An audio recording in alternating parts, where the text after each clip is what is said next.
Hermanos queridos, los evangelios de estos días de Semana Santa son profundamente conmovedores, profundamente impactantes, porque precisamente nos van acercando como paso a paso a los momentos dramáticos de la pasión del Señor, de su dolor, de su amor y de nuestra salvación.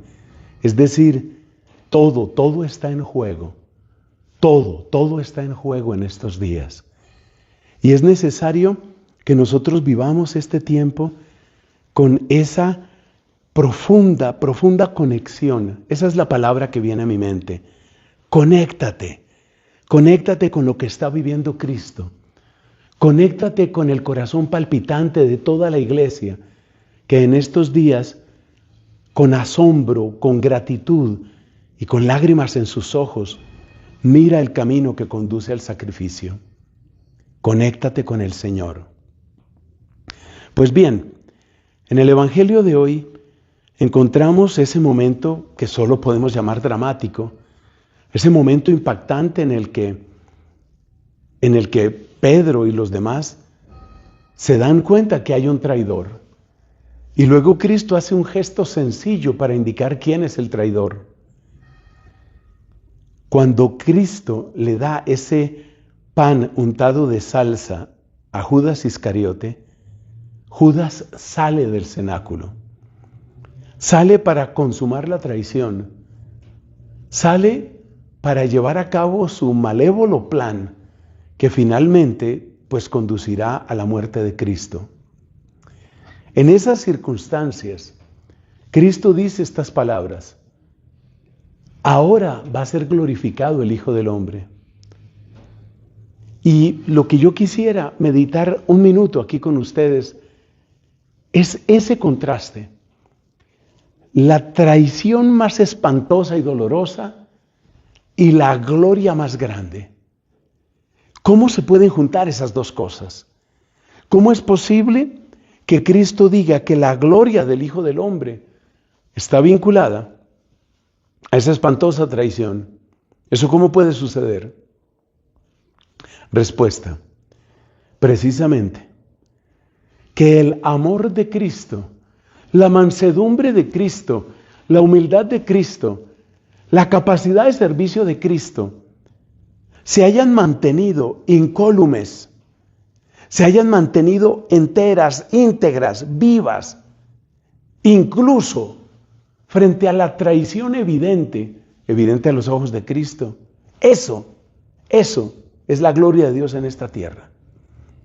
Es decir, que el mal más grande, que el mal más doloroso, si lo quieres llamar así, que el mal más apestoso no haya podido frenar al amor de Cristo.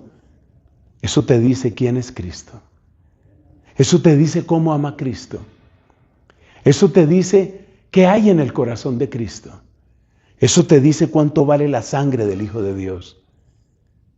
Hay un pensamiento que comento mucho, es lindísimo, un pensamiento que Dios le regaló a Santa Catalina de Siena.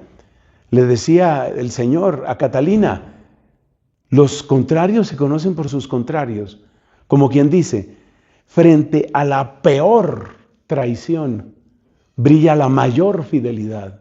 Frente al pecado más escandaloso aparece con mayor claridad la pureza más hermosa, la pureza excelsa. Y eso explica por qué cuando llega el momento de la peor de las traiciones y el momento de ese pecado que es como imagen de todos los pecados horrendos, pues ahí aparece también la gloria de Cristo. Consecuencias para nosotros. 2. Primera,